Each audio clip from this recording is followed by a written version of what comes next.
Hola, ¿cómo les va? Hoy vamos a hablar un poco de los conflictos que hubo en Cuba luego de la revolución. Los conflictos los vamos a tener en el marco que nosotros venimos hablando, que es en el marco de la Guerra Fría. Hay que entender que Cuba, por su proximidad a los Estados Unidos, se le va a llamar un enclave comunista en América.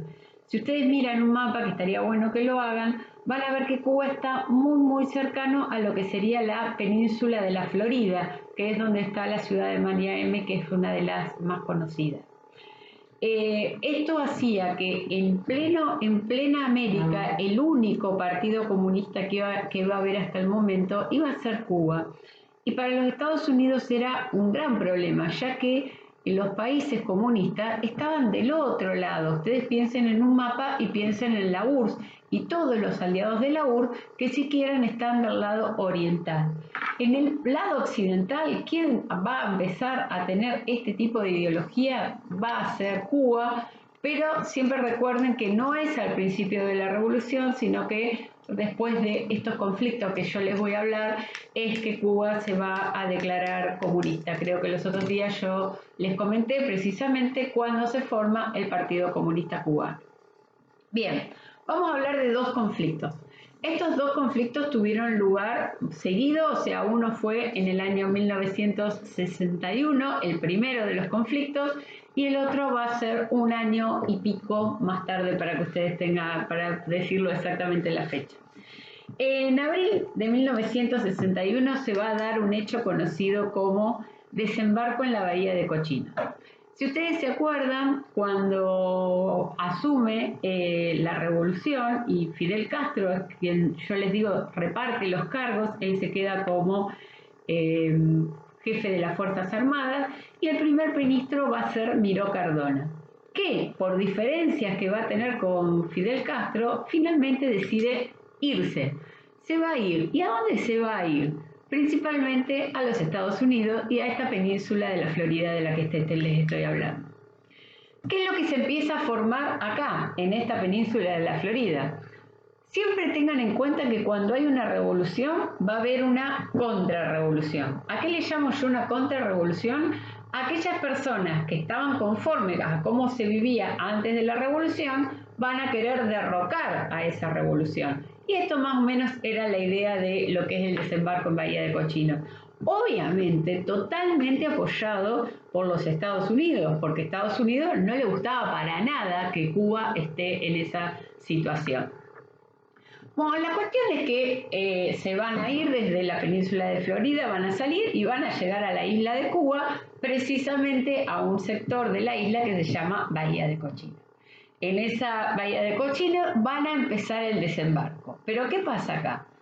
Parecido a lo que habíamos visto anteriormente cuando fue el desembarco del Granma, acuérdense cuando llegó Fidel Castro a la isla desde México, que Batista lo estaba esperando, o sea que sabía que iban a desembarcar ahí, Fidel también. Fidel los va a esperar y lo que va a lograr, si bien hubo muertos de las dos partes, es decir, hubo muertos de los que desembarcaron y hubo muertos también de cubanos que trataron de defender la revolución, finalmente el que va a quedarse con la victoria va a ser Fidel Castro, porque es mucho más simple defender desde tierra. ¿Y qué es lo que pasa acá? Fidel va a tomar prisioneros a los estadounidenses, no los va a matar. ¿Por qué los toma de prisioneros? Esto es bastante interesante, porque tengan en cuenta de que él toma prisioneros a los yanquis, para decirlo de alguna manera, que vinieron que hicieron este desembarco y los va a intercambiar. ¿Qué es lo que hace? Ustedes, si se acuerdan, habíamos hablado de lo que tenía que ver, por ejemplo, en la reforma de salud. En una de las reformas de salud, una de las cosas más importantes es el tema de las vacunas y de la medicina preventiva y toda la historia. Ahora, se necesitaban esas vacunas. ¿De dónde las va a sacar Fidel? De esto que les estoy contando. A esta gente que se quedó porque los retuvo, los tuvo de rehenes, los va a intercambiar. ¿Por qué los intercambió? Por comida y por medicación o vacuna, como ustedes quieran contarle. Principalmente para los más chicos. Por eso a esta operación que hace Fidel se la conoce como Operación Compota. ¿Por qué? Porque la compota se supone que es únicamente para los chicos y además porque se cree que todas estas cosas que sí logró, porque obviamente los Estados Unidos pagaron para que no mataran a su gente, terminó redituándole principalmente en lo que tenía que ver con la salud y la alimentación, que era un faltante muy importante de la isla. Este va a ser uno de los conflictos importantes que hubo en la isla de Cuba. El segundo conflicto ustedes lo van a ver y se llama la crisis de los misiles cubanos.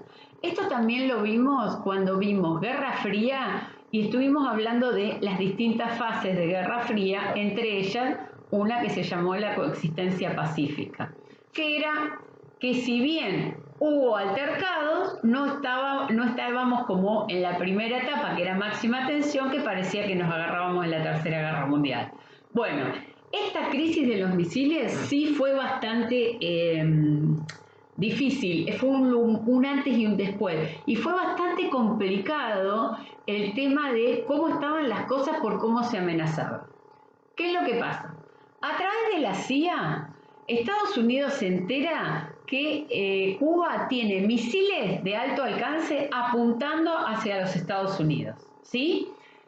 Cuando se entera, además, de que barcos estaban viniendo desde la URSS, o sea, de la Unión de Repúblicas Socialistas Soviéticas, también hacia la isla de Cuba. Cuando George Fisher Kennedy, que era el presidente desde hacía un año y medio aproximadamente de los Estados Unidos, se entera de esta situación, manda una amenaza diciendo de que o se retiraban los misiles o comenzaban a bombardear la isla y sin duda se iba a arrancar una tercera guerra mundial, que era lo que siempre se le tuvo miedo. Estas negociaciones, tengan en cuenta, no podemos hablar de una negociación, terminamos. Duraron aproximadamente entre 10 y 15 días más o menos que estuvieron en dimis y directe.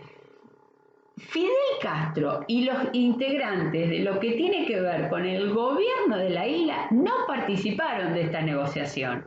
Directamente acá, las negociaciones eran entre Estados Unidos y la URSS. Por eso está bueno que ustedes entiendan la importancia de la Revolución Cubana dentro del contexto de la Guerra Fría. ¿Cómo terminó esto? Con algo que se conoce como el teléfono rojo. El teléfono rojo, que era así, supongo yo que era de ese color, pero bueno, el teléfono rojo lo que era un teléfono que unía a los presidentes de los bloques. Es decir, unía al presidente en ese momento, George Fisher Kennedy, que era el presidente de los Estados Unidos, con Nikita Khrushchev, que era el presidente de la Unión de Repúblicas Socialistas Soviéticas. La conversación se llega a un acuerdo. ¿Cuál fue el acuerdo? Estados Unidos le impone a la URSS que tiene que sacar los misiles de Cuba y obviamente volver con los misiles que estaban llegando otra vez para la URSS. Y la URSS le impone a Estados Unidos que nunca más vuelva a hacer una invasión a la isla como la que había hecho un año anterior en el desembarco de Bahía de Cochín. Las dos cosas se cumplen. Y esa llamada, esa comunicación directa que hubo, logró que no estalle una guerra que podría haber sido muy, muy, muy violenta. Ahora bien, Estados Unidos no va, como yo les digo, no va a invadir más la isla, pero sí va a hacer algo que fue bastante perjudicial para la isla, que fue un bloqueo. Un bloqueo que tengan en cuenta que es un bloqueo comercial. Es decir, que Cuba no podía comercializar con otros países, lo que hace que se le complique, ya que ustedes piensen que habíamos hablado que su principal ingreso hasta ese momento era la venta de cañas de azúcar. Estados Unidos ya no le iba a comprar y se imposibilitaba la venta para hacerlo con otros lugares. Terminó simplemente teniendo negociaciones directas con la URSS, pero con casi ningún otro país. El bloqueo todavía hoy dura, si bien está mucho más flexibilizado que en esta época de la que estamos hablando 1962, pero el bloqueo todavía continúa. ¿Qué hace Estados Unidos? A ustedes van a ver que hay una parte que en el libro que dice Estados Unidos responde. ¿Qué significa con que Estados Unidos responde? Si bien no va a hacer no va a intentar invadir la isla, pero sí va a tratar de perjudicar a la isla para que, bueno, no tenga alternativa y se pase otra vez al bando de lo que vendría a ser el bando occidental o el bando, si quieren, capitalista. Una cosa fue el bloqueo, otra cosa fue lanzar un programa para toda América que se llamó Alianza para el Progreso.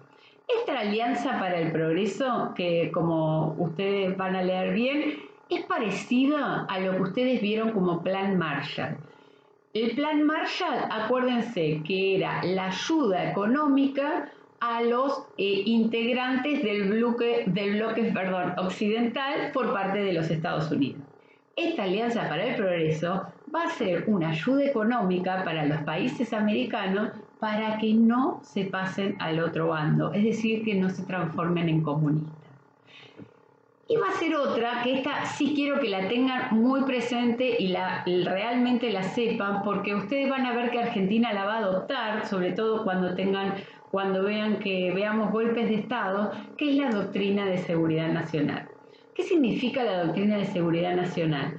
Esta doctrina va a apoyar, si quieren, a Fuerzas Armadas, en nuestro caso, a que salgan en busca del enemigo ideológico. ¿Quién es el enemigo ideológico? El que no piensa como yo. Eso fue uno de los grandes problemas que tuvo después la Argentina. Por eso pues les digo que de lo de la doctrina de seguridad nacional lo vamos a hablar y lo vamos a hablar varias veces, ya que los gobiernos militares la van a adoptar y amparados en esta doctrina, en muchos casos van a matar y desaparecer gente por el solo hecho de pensar distinto de cómo piensa el gobierno de turno. Yo les comenté también en otros videos todo lo que tenía que ver con las presidencias. Y habíamos hablado que si bien estamos acostumbrados a pensar en Fidel como un personaje central, sin duda, dentro de lo que es la política de Cuba, porque lo fue, Fidel recién va a ser presidente de Cuba entre 1976 y el 2006, o sea, estamos hablando de que no es que estuvo 2 días, estuvo 30 años como presidente y el resto también, si quieren sin el título, pero siendo muy fuerte.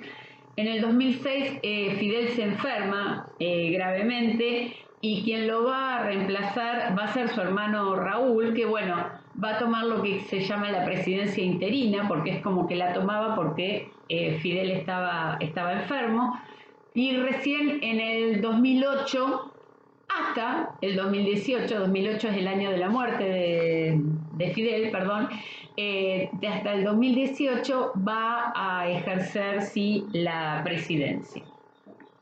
Esta presidencia de Raúl va a ser distinta a la de Fidel. También hay que entender que las presidencias de Fidel o de Raúl van a ser distintas porque también es otro contexto histórico. Es completamente distinto. Ya a esta altura la Guerra Fría no existía más. Estamos hablando del 2008. Cuba ya había encontrado otro recurso que fue fundamental, que es el turismo. Hoy Cuba vive del turismo principalmente, es una isla maravillosa, con gente maravillosa y totalmente culta y que te reciben con los brazos abiertos porque somos su principal fuente de ingreso. Todos los que somos turistas y vamos a algunos lugares y vamos a Cuba, te reciben te adoran. ¿Por qué? Porque viven de eso, principalmente de las propinas y viven de lo que tenga que ver con el turismo. Piensen que estamos hablando de un gobierno comunista en la que todo el pueblo gana absolutamente lo mismo. Finalmente, Raúl va a dejar la presidencia en el 2018, desde el 2008 al 2018. Y al día de hoy está Miguel Díaz-Canel, que es el presidente actual, que está haciendo una apertura un poco más de lo que tiene que ver con la isla, pero igual tenemos que hablar que es un sistema socialista, hoy más parlamentario, es decir, tiene un parlamento que se pueden discutir algunas cosas. Bueno, espero que les haya servido, espero que este tema les haya gustado. Revolución Cubana es un tema precioso, hubiese sido mucho mejor verlo en el aula, pero bueno, así que espero que puedan hacer el trabajo, que es bastante corto, bastante simple, y ojalá nos podamos ver antes de fin de año. Un beso para todos.